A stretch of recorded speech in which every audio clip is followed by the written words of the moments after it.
people think. But that's why we're here. Simply to prove the otherwise. But first, I want to welcome all the people here in a new episode of Poetry Gossip. And I want to start this episode differently by asking you a question. Have you ever heard this phrase, don't go to the funeral before the day of the funeral? Silence is on. Well, this was expected, to be honest with you, because this is not a quotation said by one of the West people out there, or a post you see on Facebook every now and then. No, it's not. Unfortunately, it's a fact. Yes, you know that most of people wish to be buried in the dust while they have a life to live and enjoy every bit of it? And what's ironically, on the other hand, there are people who fear death. Well, it's a journey that eventually we must all take. But I know that you're wondering why. Because that's why I'm not going to make you hold more. Because you'll find out the answer from our dear guests, Esma Zanetti, Marina Eid, Fatma Fawzi, last but not least, Suhaila Mohsen. Ladies, join me. Esma, which side are you on? To be honest with you, no. Let me first thank you for the question and welcome you all. Concerning this, I read recently a poem which called I Don't Believe in Death by Pauline Webb, in which she makes a significant comparison between two points of view of death, but in indirect way. Well, most of people hate death and consider it as a dreadful thing. For most of people think that death is a thief who steals our life. On the contrary, the poet tries to show her own point of view of death as she tries to make the reader wonders why I don't think of death in a positive way. She already answered this question by saying that death is a thief indeed, but he can't steal anything but just our breath. She also thinks of death as just a tool which transfers us to the best life in which we live forever after. Wow, that's really touching, but I wonder, what was the name of the poem again? I Don't Believe in Death. Oh, okay, wait. Well, you said the poem's name is I Don't Believe in Death, but the poet's perspective is that she believes in death to the extent. So can you just... Yeah, okay, I tell you, okay. Concerning the title, when we have the first glance on the title, we think that the poet doesn't believe totally in death, and it's not exist at all.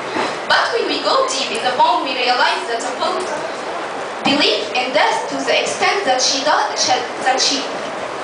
portrays it as a part of life for its absolute reality.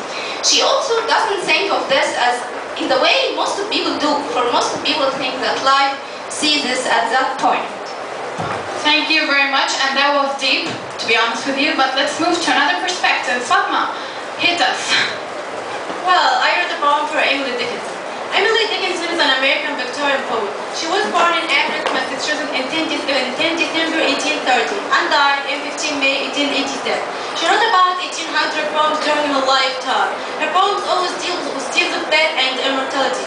In her poems, called I Can't Stop for Death, she displays the journey of someone dying from the moment of death to reaching the grave. She was also trying to convince people that they cannot escape death and it's not such a dire fate, for there is always immortality and life after. She also said that when you reach your final moment, you will see images of your memories. These memories are your life story, whether they are good or bad, so only then you will really know what kind of life you have. Wow, that's also nice. And by the way, you remind me with a poem I read, let me recall it. I think it was Death is Nothing at All by Scott Henry Holland. And this poem, he viewed death from a very different perspective. He said that death only takes our bodies away, but not the memories we feel in others' lives. And that was pretty touching, to be honest with you, because then I realized something very hard. That death only is a breathtaking moment, nothing more. So why do people exaggerate it? So let's move to another opinion. Marina, please, can you share your opinion with us? Well, I read the poem by Mary Elizabeth. This title was Don't Come at My Grave and Weep. Mary believed that stand at her grave will not bring our beloved back. It will only bring the grief. She also believed that she is not just a body under dust. She is a soul hovering over the place. She also said that when we are alive, our body imprisons our soul.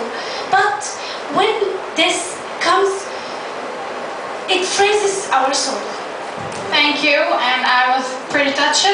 So, but let me be honest with you. Words are easier said than done.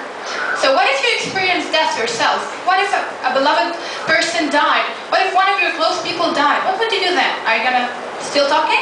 I want to hear that answer from you. Well, we all believe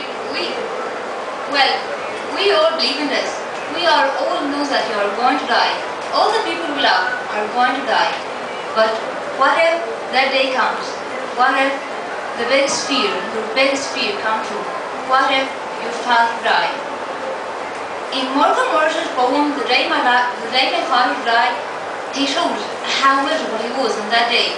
He also shows that not all of us can show our sadness with weeping, crying, or sobbing.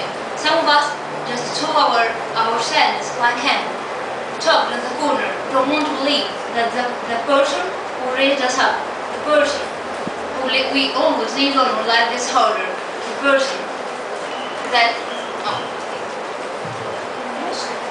The last sentence, I want to use that to end this episode by saying that try to enjoy every second of your life because even seconds die. Thank you.